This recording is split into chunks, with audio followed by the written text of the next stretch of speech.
محترم و معزز و عزتمند و مسلمانان ورونو جهنم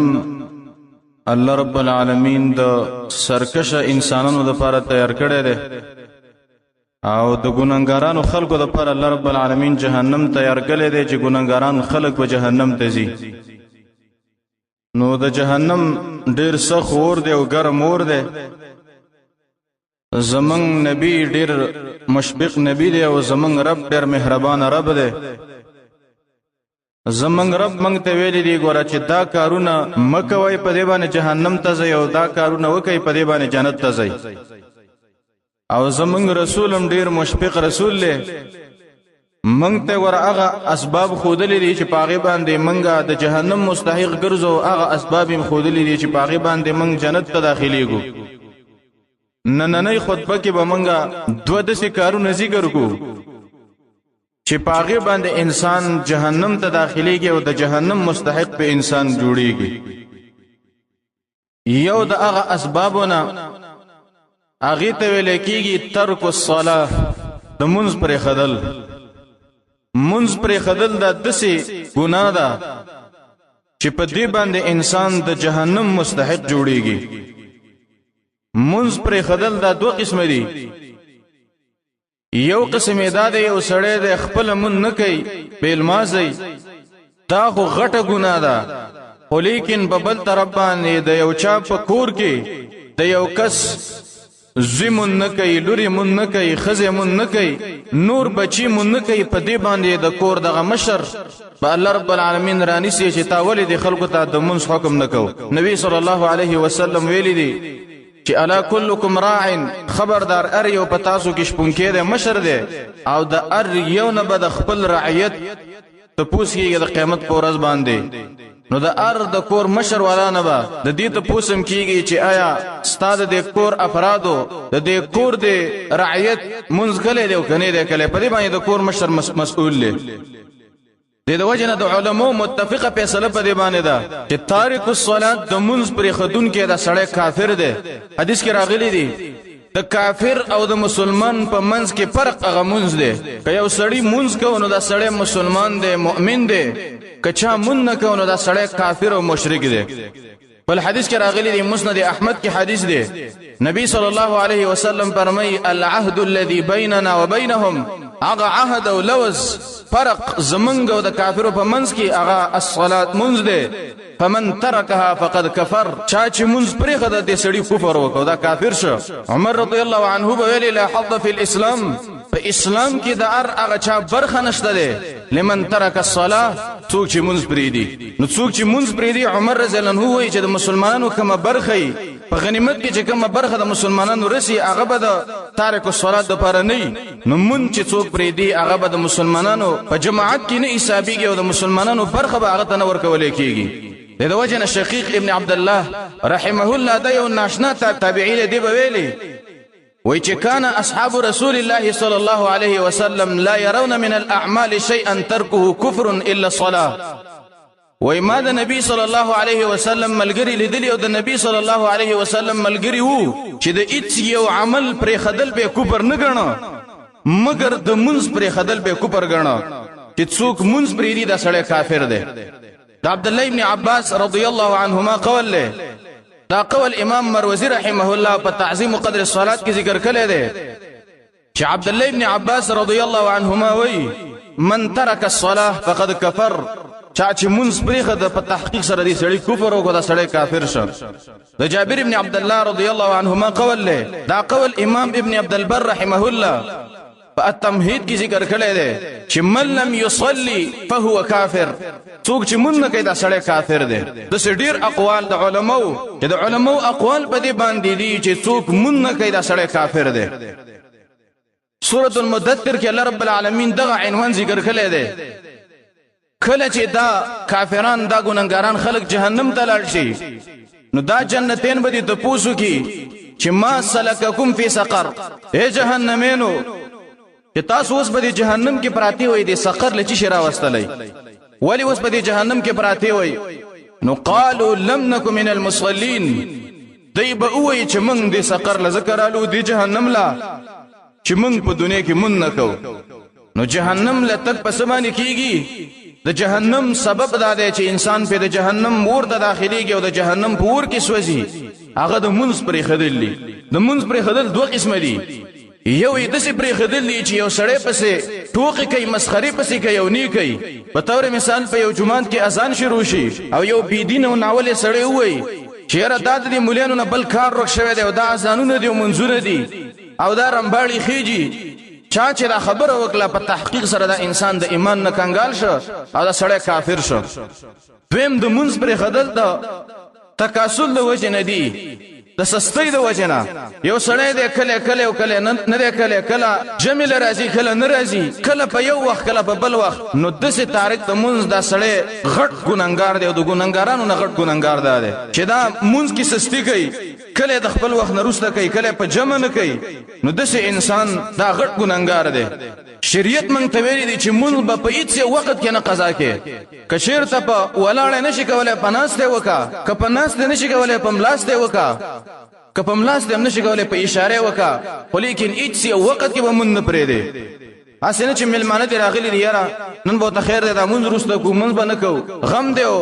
خادي دا او دا په دې کې ته د مونږ ځان غافل کې مونږ روسته وکي نو دام د مونږ د غفلت دی د وجه علماء وای مونږ چې د عماد الدین مونږ د دین ستند پر روایت معاذ بن جبل کې مدثر راغلی دی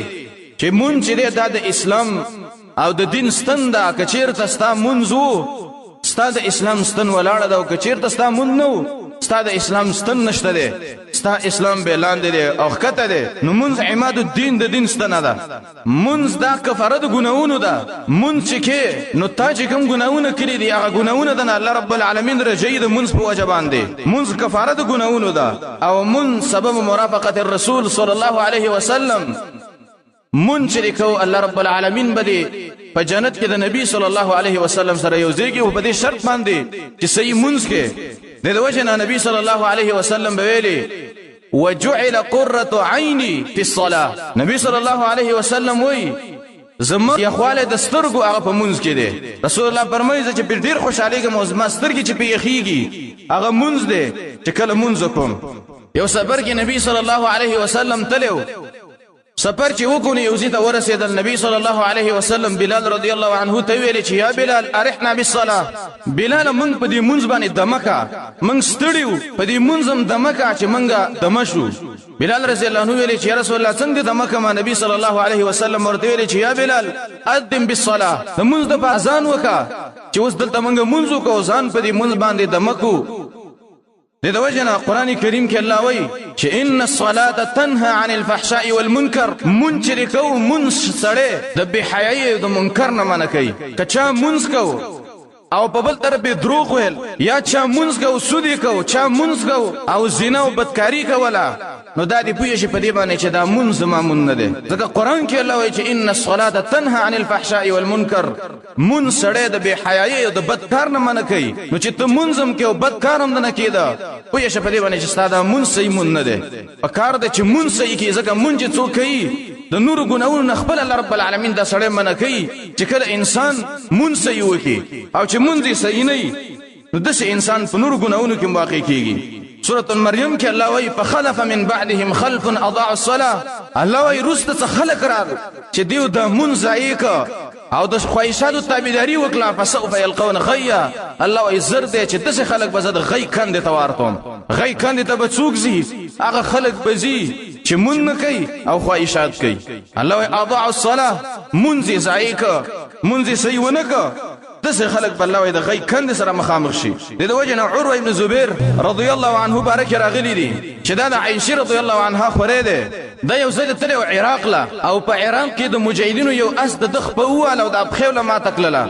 اکس ورته ویلې چې زه د نه خپل کټ کومه نشب درکمه عروه ابن زبير رضی الله عنه ویلې چې دسه وخت الله نه راولې چې زه پاره کې د رب العالمین د ذکر نه غافلې ما مال نشمرا کوا زه په منځ باندې ودرېګم عثمانه د خپل کټ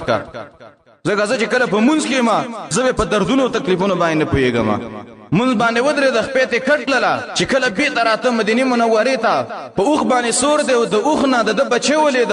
او هغه وفات شو مړ شو کله چې وای مدینه ته راغی وای چا وته ویل چې څنګه سفرو ويغي ویل چې لقد لقينا من سفرنا هذا نصبا ويره په دې سفر کې موږ ډېر ستړي میلاو شولا نو هغه زخمی کیږي خپتي غوڅيږي خو لیکن هغه وای چې مال نشمره کوي زه په مونږ باندې ودرېږم زمانه خپل کټ کوي ځکه دې کې یو خاص خوند دی په دې مونږ کې او دین څوک نه خبر دې خوان نه دین خاص مؤمنان خلک خبري چې په دې مونږ کې کم خوان پروت دی لکه باز خلک بیل مازن خلک هغه د بیل مازی خوان لیدلې چې مونږ نه کوي پای کې ته خوان ملاويږي ولیکن چې کله انسان د دې مونږ خوان ولیدا نو هغه نه بد بیل مازی خوان يرشي د وجنه یو عالم دی شیخ عبد القادر جیلانی رحمه الله دې ته باچا خط ولیکه چې تراشه زما سره وزارت وکا زبل وزارت درکما وې دې وته ویلي چې ستاسو وزارت کې به څه خوان دی او څه مذهبي مزه خو زما په بندګۍ او په مونږ کې دا چې کله زه د شپې رب العالمین ته ودرېږم او زما د دستورګو نه وخت روان شي وای په دې کې چې کم خوند دی هغه صاحب بچای کې نشته دی نو په دې مونږ کې یو مزه ده یو خوند پکې پروت دی خو لیکن ارمان دی چې منګه په پوي شو الله رب العالمین دغه مونږ ترا نصیب کړي د مونږ خپل یو مزه ده او خوند دی لیکن په دې باندې الله رب العالمین ارڅوک نه پوي کوي په دې باندې الله رب العالمین خاص خپل بندگان پوي کوي کم انسانان چې مونږ نه کوي د دې انسانانو د عمر نه برکت ختميږي تاسو وګورئ اکثره خلک هغه وایره په دې ژوند کې خوان نشته یاره ژوند ورکوه از د مزه ژوند نه دی یا بعض خلک هغه ځان ته ټوپک وغیرہ ونیسي ځان ملکی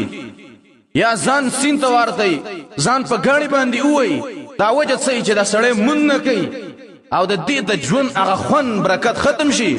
دې په وجه باندې انسان د دې ژوند نه زړه تور شي کله چې د ژوند نه زړه تورې ده ته مونږ ته التجا کوه د رب العالمین عبادت ته توجه کوه خپل باندې په ژوند کې خوان پیدا شي نو د ژوند خوان چې ملاويږي برکت چې ملاويږي د عمر هغه په دې مونږ باندې ملاويږي چې کله انسان مونږ کوي او به په خشوع عاجزي سره سره مونږ کوي د وجه نه کم انسانان چې مونږ کوي د دې په دې مخونو کې خاص نخي قرآن کې الله غته اشاره کړې ده سیماهم فی وجوههم من اثر السجود الله ویل دې مؤمنانو په دې مخونو کې خاص نخي دي د اثر د سجدونه په تور مثال په یو طرف په یو کسي ګره به خرولي په ځان به د اکریم وغیرہ مګي خو لیکن دې مخ کې به دسه هغه سر نه چې څوک ته وګوري نو خون ولا نه ور کوي په بل طرف به یو تور کسي درنګ نه به توري خو لیکن په دې شکل کې به یو رونق یو زیبای پرتی تبه دا غوړي چې ته امي شو ګورما هغه وجه څه چې دغه انسان منګزاري منځ کوي او دا بل چی دا بل مازي نو عبادت چې کې استا په دې مخ کې به نخي او هغه خاص نخي دي قرآن کې الله ذکر کړی دی چې د دې په مخونو کې د اثر د سجدو د وجنه نخي پیدا کیږي نو منځ کول دا انسان ته خاص ور کوي او په دې مخ کې یو خاص یو رونق او زیبای پیدا کیږي د وجنه کم انسانان چې مونږ نه کوي دا هغه خلکو خیرات صدقه زکات هیڅ یو عمل نه قبليږي څوک چې مونږ نه کوي ولیکن که چا مونږ کوو نو د دې انسان دغه نور عملونه هم قبليږي خو لیکن دا هغه چا نور عملونه نه قبليږي څوک چې مونږ نه کوي او مونږ چې څوک نه کوي د دې انسان دعا هم نه قبليږي دعاګانې بغواړي خو لیکن دعا به نه قبليږي څوک چې مونږ نه کوي په ملک کې سستی کوي د مونږ اهتمام کول پکار دی او د مونږ کول پکار دی بخاری کې حدیث دی کله چې د مونږ په اخر کې سړی سلام ګرځي چې السلام علیکم ورحمت الله نبی صلی الله علیه وسلم فرمایي چې دا د سلام دی چې د ټول مخلوقات او حساب کې الله رب العالمین کوي د انسانانو ملائکو خو لیکن په دغه سلام کې د هغه چا برخه نشته چې هغه مونږ نه کوي د بیلمازه سړی په دغه سلام کې برخه نشته ده نو څوک چې مونږ کوي دا هغه د مسلمانانو په مونږ کې برخه ده ټول مسلمانان به تاسو دعاګانې کوي څوک چې مونږ کوي د وجه نه په سلف کې یو عالم دی هغه ته چوي وای مله دعا وغواړه نو عالم ورته ویل چې وروره زبل دعا وغواړم زه یو کسي ماحولي کې نیو طریقه بل ته دروخه ما چې پاغي باندې تعامل کې ار مسلمان به تاسو په مونږ کې دعاګانې کوي وای دا کوم عمل له وای هغه داده ځان صالح نیک عمل جوړ کا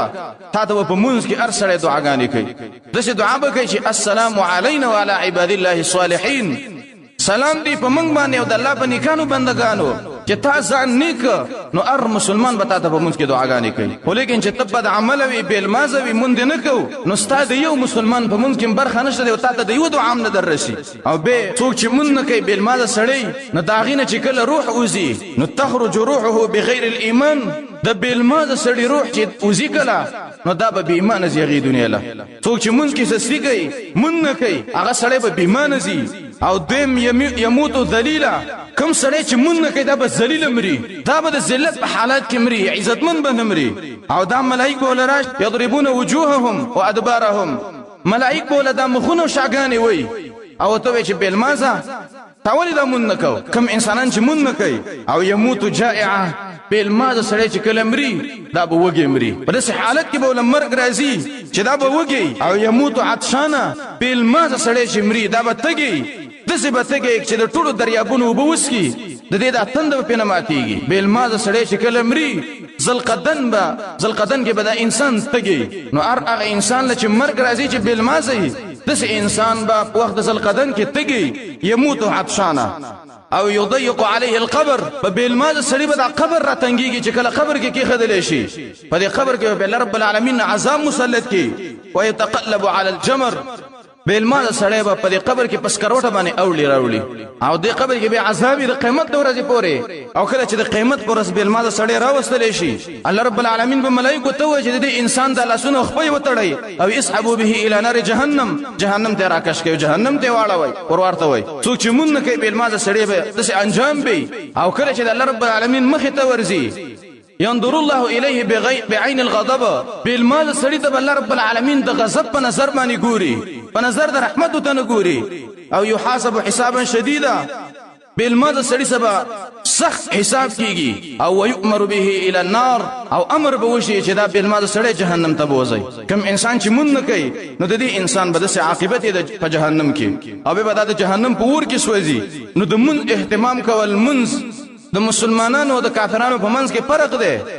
څوک چې منځ کې دا سړی مسلمان دی او څوک چې مون نه کوي ډیرو احادیثو کې راغلي دي چې من ترک الصلاه چا چې منځ پرې خدا او متعمدا د قصد وجه نه پرې خدا قصدن پرې خدا فقط کفر په تحقیق سره دې سړی کو پر وکړه نو خپل منځ کول پکار دی بچو ته حکم کول پکار دی اکثر خلک خپل ډیر منګزاري خو لیکن تعقیب بچي به بیل ماسي تب الله رب العالمین د قیامت پر زدغه بچی په سر باندې را لسی یو سړی به ډیر مون گزارې خو لیکن خزه به بیل مازی تب الله رب العالمین د قیامت پر زده د خزه په سر باندې را لسی چې تاسو ولې نه ویل چې دا مونږ وکا خپل بچو ته حکم کول بکار دی چې دا مونږونه وکي کني کول ته لاش بل ضلع هجرت ته وکا خو لیکن چې تاسو سره بکور کې وسیدل مونږ نه کو د کور نه وشاړه نبی صلی الله علیه وسلم فرمای چې بچو ته حکم وکي چې کله د وکالو شي چې مونږونه وکي او چې کله لسکلن شو مونږ نه کوي وي او چې کله څوار لسکلن شو به مون نه کو رسول الله فرمای چې د کور نه پسې وشاړي د مون اهتمام کول پکار دی مونږ کول پکار دی یو د هغه اسبابونه چې انسان په جهنم په ور کې سوځي هغه ترک الصلاه د مونږ پرې خدل دي کم انسان چې مون نه کوي نو دغه انسان با په جهنم کې سوځي یو د هغه اسبابونه چې انسان په جهنم ته داخليږي او جهنم کې سوځي هغه ترک الصلاه د منځ پرې خدلی دویم سبب بنن ذکر کو چې انسان په جهنم ته داخليږي او د جهنم مستحق ګرځي هغه سبب دا دی چې النفاق منافقت دا د سبب دی چې په دې باندې انسان جهنم ته داخليږي او د جهنم په لاندې طبقه کې به پروتي قران کې الله وایي چې ولهم عذاب الیم د دې منافقانو لپاره به درناک عذابي درناک داسې عذاب دی چې دا زړه به ولو دردي دا د منافقانو لپاره عذاب دی چې کله منافقان جهنم ته ځي نو دا به د عام جهنمینو په شان دا منافقان نه بلکې دا منافقان چې کله ځي جهنم ته نو دا به په الدرک الاسفل من النار د جهنم په لاندې طبقه کې به دا منافقان سوځي نو جهنم ته یوازې تک د منافق د پاره نه دی بلکې منافق چې جهنم ته ځي د جهنم په لاندې طبقه کې به پروتي د وجنه امام سیوطی رحمه الله یو روایت راوړی دی وای الله رب العالمین په دې جهنم کې تابوتونه جوړ کړي دي او هغه د وسپنې او د پولادو تابوتونه دي او هغه دومره ګرم دي چې پسارت نه دغه تابوتونو نور جوړ شوی دی او دا منافقان بل رب العالمین یو راولي او الله رب العالمین به ملائکه ته وایي چې دا به تابوتونو کې بند کړي په تابوتونو کې به بندي او الله رب العالمین به امر کوي چې دا وس د جهنم په اعلی طبقه کې ورته وای نو منافقت چې دا د مرض دی چې دا د کفر نم غټ مرض دی ولیکن منافقت په چاته لګیدل یو دا به پیږي نه علما وایي منافقت د کفر نم غټ مرض دی ځکه کفر خدا هو یو کفر دی چې انسان کفر کوي خو لیکن دا منافقت چې دی د دې ظاهر ایمان دی او د دې باطن کفر دی علما وایي چې دا منافقت د کفر تخم دی او دا د کفر بوزغلې دی نو منافقت دا ډیر خوش مرض دی چې کله انسان ته دا ولګي نو منافقت نه ځان ساتل پکار دی د وجنه صحابه په ځان باندې منافقت نه یریدل خو لیکن موږ تاسو په ځان باندې نه یریګو چې موږ منافقان او مؤمنان به ځان سره سوچ کول پکار دی چې زه مؤمنی مو که منافق یم حنزله رضی الله عنه دی دای ورځ په لار کې دی جاړي ابوبکر رضی الله عنه سره مخامخ چې حنزله ولی جاړي هغه ته ویل چې نافقه حنزله منافق شوی دی ابوبکر رضی الله عنه ته ویل چې څنګه منافق شوی ته حنزله رضی الله عنه ویل چې کله د رسول الله سره ناس نیمه یو حال می یو چې کله ځان نشم به بل حالي زه په ځان باندې نه ریګم اسنه چې منافق شوی نه ما ابوبکر رضی الله عنه چې دا خبره واورېدل هغه په جړا شوی ویلي چې به نافق ابوبکر منافق شوی دی زمام د قمرز دی چې کله د رسول الله سره ناس نیمه ایمان می یو شان یو کله چې ځان نشم به می ایمان بل شانی وایزه چې زو د رسول الله والا رال د نبی صلی الله علیه وسلم خاطر نبی صلی الله علیه وسلم تی ویل چې یا رسول الله کله چې موږ ستاسو سره یو زمون ایمان یو شان یو کله چې جدا شو ایمان بل شان موږ منافقان شویو نبی صلی الله علیه وسلم ورته ویلي چې ولکن ساعه وساعه دا کیږي کله به تاسو ایمان دسی چې الله رب العالمین به ته یاد یو کله به تنی دا هو دسی کیږي هو لیکن چې دا غم تاسو سره پیدا شوراله دلته دا نه د ایمان ده حذیفه رضی الله عنه دی او دا هغه صحابي دی چې نبی صلی الله علیه وسلم دته د منافقانو نمونه خودلیو چې پلانې منافق دی عمر رضی الله عنه دی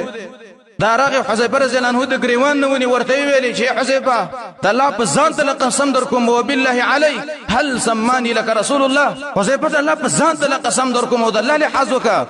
آی رسول الله تعالی زده منافقانو په نمونه کې نیم یاد کړي د منافقانو په لیست کې زمونږ مشتو کنه عمر رضی الله عنه سره غم او پسند باندې ریدا سینه چې منافق نه ما حذیفه رضی الله عنه ته ویل چې عمر ته په کې نه خو لیکن نور د پوس مکوا حالن کې هغه د صحابي وو د الله دوسو په دنیا کې ول د جنت زیره راغلی سره د دین هغه پسند باندې یریږي او د حذیفه نه ته پوس کوي چې زه رسول الله په منافقانو کې نه یاد کړي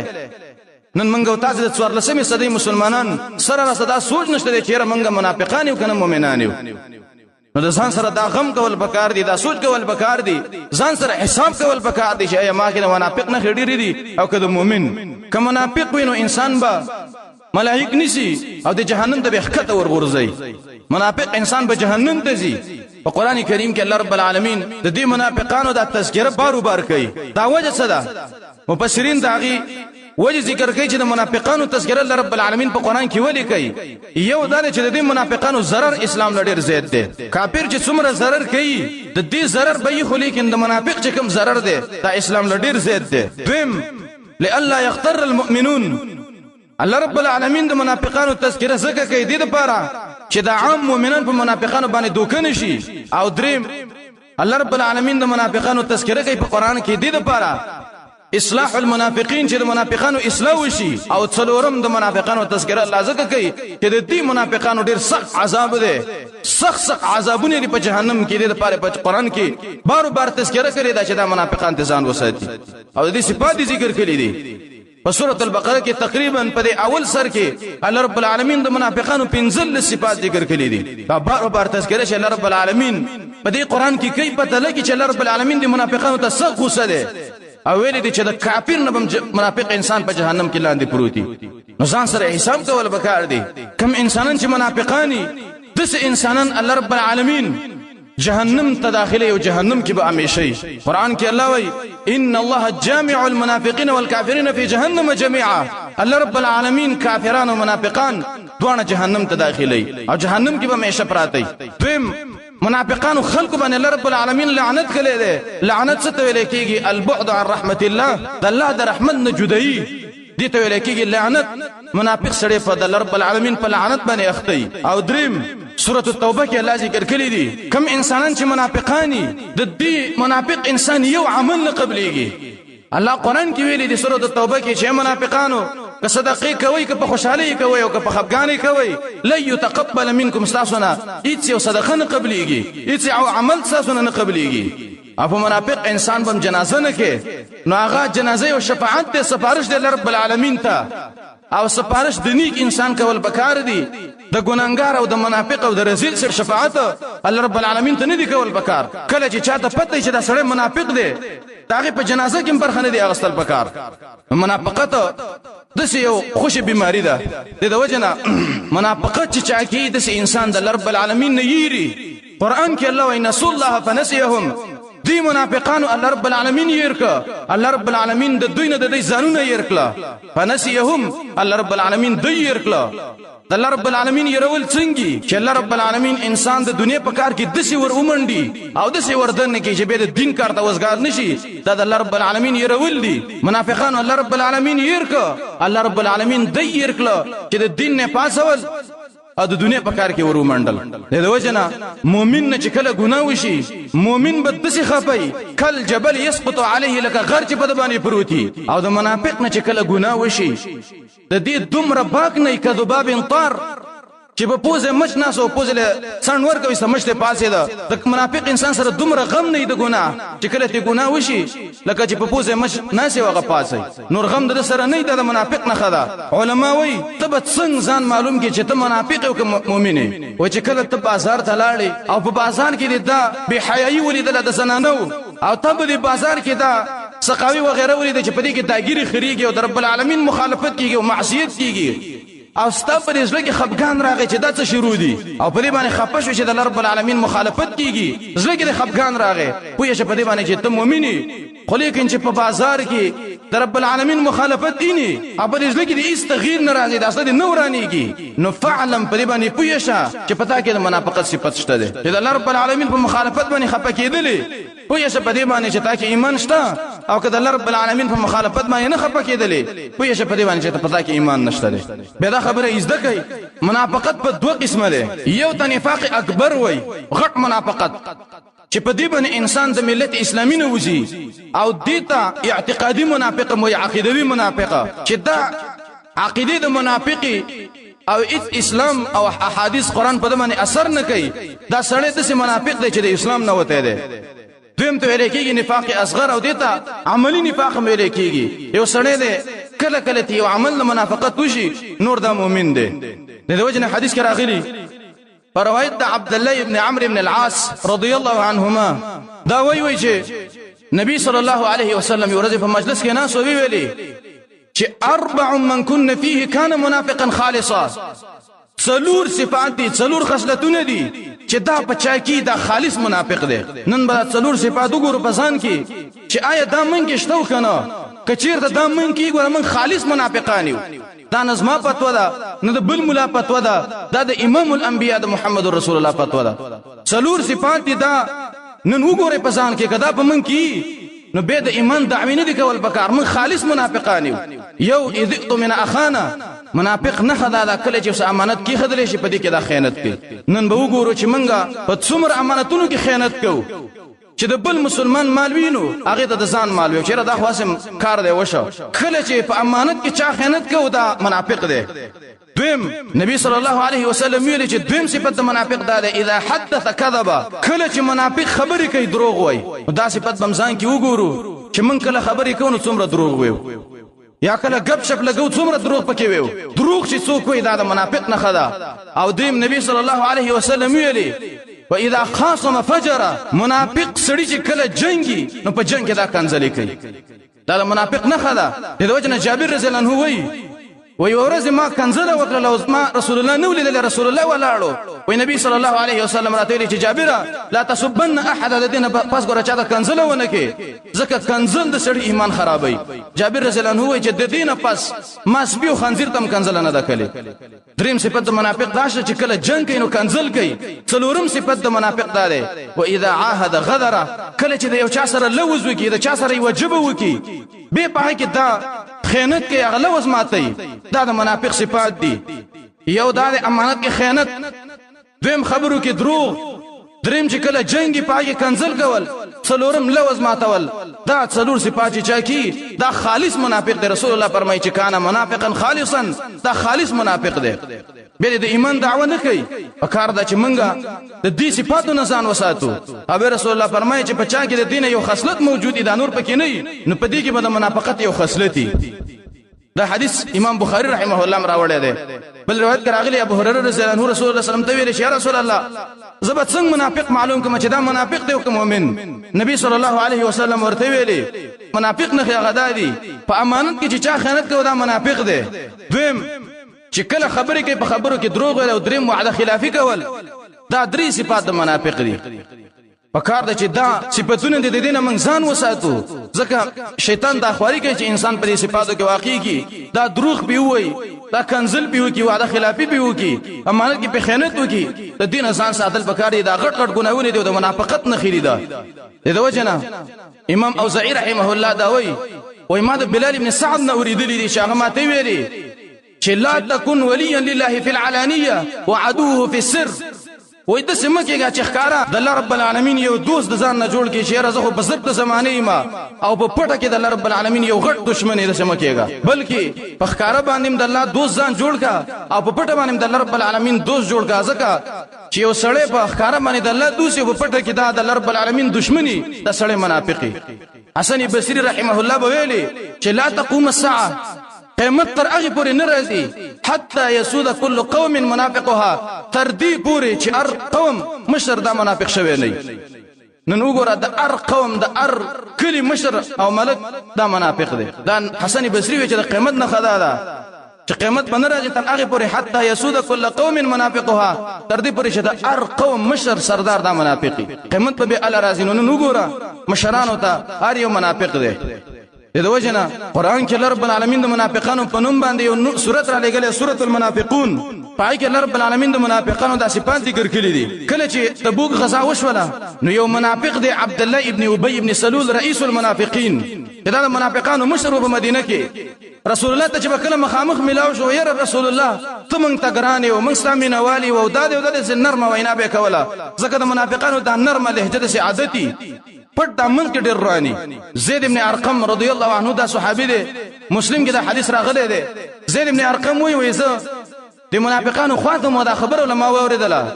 چې دی عبد الله ابن ابي ابن سلول رئیس المنافقین ویلي دی نور منافقانو ملګرو ته وای کله چې مدینه ته لاړو دوه کار به وکړو یو به زو کوم یو به تاسو وکي تاسو خو به دا کار وکي چې لا تنفقوا على من عند رسول الله د رسول الله خو ته چې دا څوک دي د صحابه دا طالبان د نبی صلی الله علیه وسلم د مسجد نبوي کې چي دي باندې به تاسو خرچ نه کوي دی باندې به روپۍ نه لګوي ډوړې به نه ورکوي او زبه یو کار وکما زبه دا کار وکما چې لا يخرجن الاعز منها الاذل زبر محمد صلی الله علیه وسلم وشړما زه عزت مندي مو کله چې مدینه ته لاړم وای زب ذلیل د مدینه نو باسم رسول الله دې ذلیل ویلې دا خبره زید ابن ارقم وای په ما باندې ډیر بد اثر وکړ او چې کله رالم په مدینه کې مې خپل ترته ویلې فذكرت ذلك لعمي ترته مې دا خبره وکړه چې منافقانو دې خبره وکړه وای زما سره لاړ نبی صلی الله علیه وسلم ته ویل چې رسول الله عبد الله ابن ابي ابن سلول دغه خبره وکړه وای نبی صلی الله علیه وسلم دغه راوغخته وته چې تا ولې دا خبره کړې ده نو قانون د منافق سړي خو شل لهري ازدی وای دی ته ویل چې یا رسول الله ته ما ته ګرانې زما د زړه سری او دا زید ابن ارقم چې ده دا زما واست په منځ کې منافقت کې شیطانی کوي ما او جدا کوي ورانه يم ډېر ملونه خبره وکړلې نو نبی صلی الله علیه وسلم تعالی غیب نو چې بغیب باندې پويږي نبی صلی الله علیه وسلم زید ابن ارقم راوغخته زید ابن ارقم وای ما ته ډېر سخت خبره وکړلې ما ته ویلې چې زیدا ته ولې دا نبی او د ملګرو په منځ کې مخالفت پیدا کې ته ولې دا خبره کې وای کور دراله ما فقط قعر البيت کور کې کینا سره ډېر خپوما او ځان مل رب العالمین ته وسپاره ده وای تر مې را سره او ما ته ډېر سخت خبره وکړلې ما ته ویلې چې تعالی حیا نه درځي چې د نبی او د ملګرو په منځ کې د خبره کې وای ما ویل چې کاکا ظلم ډیر غمجن دی نور خبر راته مکوا وای کور کې ناسوما وای دروازه وټکېدل چې پام مې وکړو وای صحابي ما ته رسول الله دی غواړي رسول الله خو ورشه وای رسول الله خو چې کله رالم وای رسول الله نه غاړه واقصله او ما ته چې زیدا ان الله قد صدقك الله ست تصدیق راولېګا الله رب العالمین دغه آیاتونه نازل کړه یقولون لئن رجعنا الى المدینه ليخرجن الاعز منها الاذل دی منافقانو دغه خبره کړي وا چې کله موږ مدینه ته لاړو نو دا ذلیل محمد صلی الله علیه وسلم به د مدینه نه وباس دا خبره دیو کړي وا نو الله رب العالمین به زید رضی الله عنه تصدیق راولېګا او نبی صلی الله علیه وسلم زید رضی الله عنه ته ویلي چې الله ست تصدیق وکړه کله چې دا منافق عبد الله ابن ابي ابن سلول رئیس المنافقین دا مړ شو نبی صلی الله علیه وسلم په جنازه کوله عمر رضی الله عنه راغ رسول الله ته ویل چې رسول الله دا شی بی دینه دی بیلمازه دی رذیل دی جنازه مکو منافق دی نبی صلی الله علیه وسلم په جنازه وکړه عمر رضی الله عنه د درې کرتی ویلې چې رسول الله په جنازه وکړه الله آیتونه راولېګل چې ولا تصلي على احد اے نبی په منافق باندې ګوره په جنازه ونه کی دا عام حکم دی د رب العالمین چې کله تاسو د پته و چې یو سړی منافق او ګندو نو پاغي دی